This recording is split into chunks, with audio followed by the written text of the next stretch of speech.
heart attack လို့ခေါ်တဲ့နှလုံးရက်တက်သွားခြင်းမဖြစ်အောင်ကြိုတင်ဘလို့ကာကွယ်ကြဘလို့ပြင်ဆင်ကြဒီဗီဒီယိုကအရေးကြီးပါတယ်ကြိုတင်ကာကွယ်ပြင်ဆင်ပုံကိုလည်းကြားဖို့ခြင်းမှကြားဖို့ကြပါလိမ့်ရှေ့ဆက်စာရဲမှာအရေးကြီးဆုံးကိစ္စကိုအဓိကတာဝန်ယူကာကွယ်ပေးနိုင်တဲ့ဈေးလက်တရရှိနိုင်တဲ့ supplements တစ်ခုလည်းဖြစ်ပါတယ်နှလုံးသွေးကြောနဲ့ဆိုင်တဲ့သုတေသနဆောင်ရွက်ချက်တွေထဲမှာရလက်ကောင်းမွန်တဲ့ရလက်တွေကိုလည်းရရှိထားပြီးဖြစ်ပါတယ်လေ့လာခြင်းတဲ့လူတွေလည်းလေ့လာလို့ရအောင်ကျွန်တော် description မှာ share လုပ်ပေးထားပါတယ်ခန္ဓာကိုယ်ထဲမှာသဘာဝအတိုင်းဆောင်ရွက်ပြီးတဲ့ supplements တွေကိုရှေ့ဆက်စာတွေကိုလေ့လာတဲ့သုတေသနဆောင်ရွက်ချက်တစ်ခုဖြစ်တဲ့ placebo control သုတေသနဆောင်ရွက်ချက်မှာတွေ့ရှိထားပြီးဖြစ်တဲ့ AD အာဟာရက vitamin B3 ပါ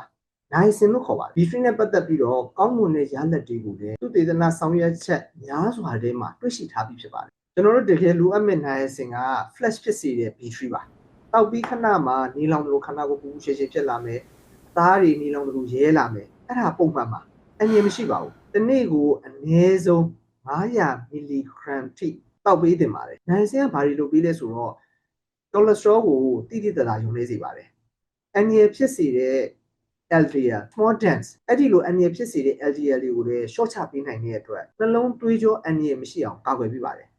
WBC ရဲ့တုံ့ပြန်မှုတွေကိုလည်းရှော့ချပေးပါတယ်ဆိုတော့သွေးကြောထဲမှာသွေးစစ်စစ်မှုကိုပိတ်စေတဲ့အရာတွေကိုလည်းဖယ်ရှားပေးပါတယ်ခုခံအားစနစ်ကိုလည်းကာကွယ်ပေးတယ်ဆိုတော့နှလုံးသွေးကြောတွင်းရောင်ရမ်းခြင်းတွေကိုလည်းကာကွယ်ပေးပါတယ်ဘိုနိုဆိုက်နဲ့အခြား WBC တွေရဲ့လွန်ကဲစွာအလုံးလုံးမှုကိုလည်းနိုင်စင်ကရှော့ချပေးပါတယ်ကျွန်တော်တို့သွေးကြောနေရန်တွေထဲမှာရောင်ရမ်းခြင်းဖြစ်စဉ်တွေအနည်းဆုံးပဲလိုအပ်တဲ့အတွက် B3 က CRP လို့ခေါ်တဲ့ C reactive protein ကိုလည်းရှော့ချပေးပါတယ်ဆိုတော့ CRP ဆိုတာကဘာလဲသွေးကြောတွေထဲမှာရောင်ရမ်းခြင်းကြောင့်အသက်အန္တရာယ်ကိုဖြစ်ပေါ်စေတဲ့ဒီဖြတ်တဲ့နှလုံးရက်တန့်သွားမယ်အာရုံကြောတွေထိခိုက်ပျက်စီးလာတာတွေကိုသိလာနိုင်တဲ့စစ်ဆေးမှုတစ်ခုပါသွေးကြောကျင်းတယ်ဒါမှမဟုတ်လေသွေးကြောပိတ်စေတဲ့အရာဝတ္ထုတွေကိုတွေ့ရှိခဲ့ပြီဆိုရင်အဲ့လိုဖြစ်စဉ်တွေမဖြစ်ခင်မှာသွေးကြောနေရန်တွေထဲမှာဓာတ်တိုးမှုတွေကဟိုးအစောပိုင်းတွေကဖြစ်ခဲ့ပြီးသား B3 နိုင်ရဲ့စင်ကအဲ့ဒီလိုဓာတ်တိုးမှုတွေကိုရှော့ချပေးနိုင်တဲ့အပြင်အစွမ်းထက်တဲ့ antioxidant တစ်မျိုးလည်းဖြစ်ပါတယ်။ဘာကြောင့်လဲဆိုတော့သွေးကြောထဲမှာရှိတဲ့ရောင်ရမ်းခြင်းတွေကိုရှော့ချပေးနိုင်တဲ့အပြင်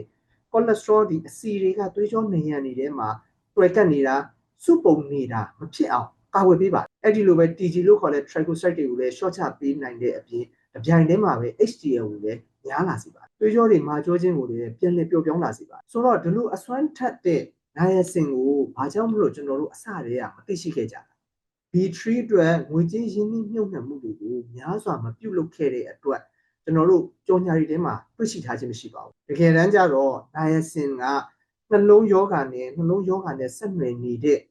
အသက်အန္တရာယ်ဆုံးရှုံးစေနိုင်တဲ့ကိစ္စရပ်မျိုးတွေကိုကာကွယ်ပေးပါတယ် cholesterol တွေများနေကြပြီဆိုရင်အများစုကstatin လို့ခေါ်တဲ့အစီချဆေးတွေကိုတောက်သုံးကြပါတယ် statin ဆေးကလည်းသွေးထဲက cholesterol တွေကိုနည်းသွားစေတယ်ရှော့ချပေးနိုင်တယ်ဆိုတာတော့မှန်ပါတယ်ဒါပေမဲ့နှလုံးယောဂါနဲ့ဆက်နွယ်နေတဲ့နှလုံးရက်သွားခြင်းဆိုတဲ့ကိစ္စရပ်မဖြစ်ပေါ်အောင်ကာကွယ်ပေးနိုင်တဲ့ဆိုတဲ့သက်သေအထောက်အထားယခုချိန်ထိမရှိသေးပါဘူး statin အလုပ်လုပ်ပေးနိုင်တာ cholesterol တွေကိုရှော့ချပေးမယ် cholesterol ထုတ်လုပ်မှုကိုရပ်တန့်ပေးပါပြဿနာ cholesterol မရှိရင် cholesterol မလုံလောက်ရင်ခန္ဓာကိုယ်ထဲမှာတဲကြည်ကြီးမထုတ်နိုင်ပါဘူး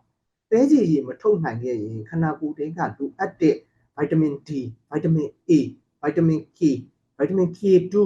အဲ့ဒါအရေးကြီးပါတယ် vitamin E ခန္ဓာကိုယ်ထဲကမရရှိတော့ပါဘူးစုပ်ယူလို့မရရှိတော့ပါဘူးဆိုတော့ vitamin K2 ကလည်းတော်တော်များများသိထားကြပါပြီသွေးကြောနေရန်တွေထဲမှာစုပုံနေတဲ့ထုံးကြောက်ကယ်လ်ဆီယမ်တွေကိုတကယ်တမ်းရရှိရမယ့်နေရာသွားတဲ့အရိုးတွေစီကို vitamin K2 ကပို့ပေးပါတယ်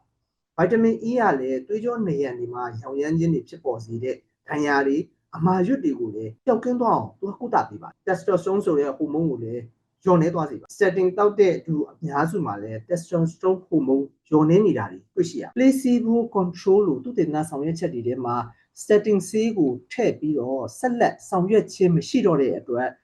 အသက်ရှင်မှုအထောက်ပံ့ဖြစ်စေနိုင်လားဆိုတာမသေးကြတော့ပါဘူးဒါပေမဲ့သေချာတာကတော့ကြွက်သားတွေနဲ့ပတ်သက်ပြီးတော့ဘေးထွက်ဆိုးကျိုးတွေရှိလာပါတယ်ဘာဖြစ်လို့ဆိုတော့ coenzyme Q10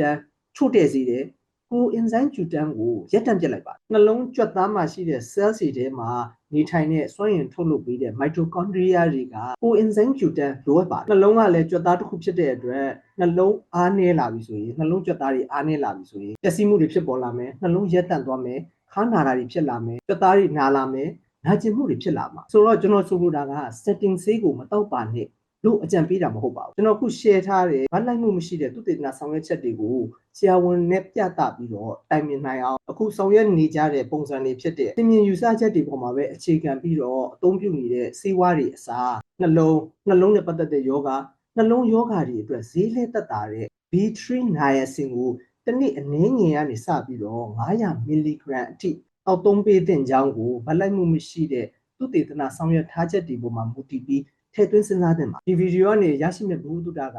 B3 လို့ခေါ်တဲ့ niacin ကအစွမ်းထက်မြက်ပါတယ်ဒါပေမဲ့အခြေခံနေထိုင်စားသောက်မှုပုံစံကိုမပြုပြင်ခဲ့ဘူးဆိုရင်မပြောင်းပြစ်ဘူးဆိုရင် B3 ရဲ့အစွမ်းထက်မှုကိုအပြည့်အဝရရှိမှာမဟုတ်ပါဘူးအဲ့တော့နှလုံးကျန်းမာနေအောင်အခြေခံသဘာဝအတိုင်းဘယ်လိုစားသောက်နေထိုင်လို့ရလဲဆိုတဲ့ကျွန်တော်ဗီဒီယိုကို description မှာ share ပေးထားပါတယ်